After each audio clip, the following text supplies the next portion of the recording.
হুম। গত সপ্তাহে যে আমার বোনের জন্য একটা পাত্র দেখে গেল, তাহলে কি তাদেরকে কোনো দাবি দাবা আছে কিনা? ও ওই ওই পাত্রটা, হ্যাঁ হ্যাঁ। ও তো সরকারি চাকরি করে।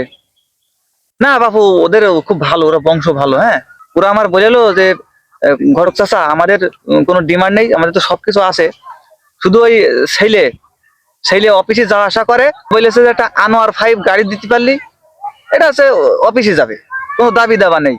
আর মনে করো যে তোমার বোন গিয়ে যে থাকবে ওই বাড়ি, তো মনে করো যে উম, গরম গরমে ঠান্ডা থাকতে হবে না, হ্যাঁ। এই জন্য ওই রুমে তোমার বোনের জন্য একটা এসি লাগাই দেবো, যেন রুমটা ঠান্ডা হয়। ওদের বেশি দাবি দাবা নেই, বুঝছো। ও, আবার ওই মনে করো মাছ মাংস তরকারি সব নষ্ট হয়ে যায়, হ্যাঁ এই জন্য ওই একটা ঠান্ডা করার যে ফ্রিজ আছে, ওই ফ্রিজ একটা দিলি তোমার বোনের জন্য থাকলে, হ্যাঁ। ওখানে তরকারি মারকারি রাখলে, ওদের কোনো দাবি দাবা নেই, বুঝছো।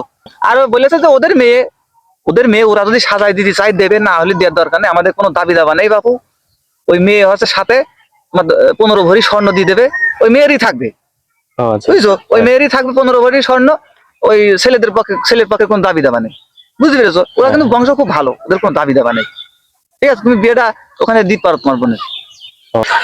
চাচা, এই যে যে কথাগুলো বললেন হুম। দাবি দাবার বিষয়ে, এখন বিয়ে কি দেওয়া যাবে কি না? আচ্ছা ঠিক আছে, আমি আপনাকে পরে জানাবো।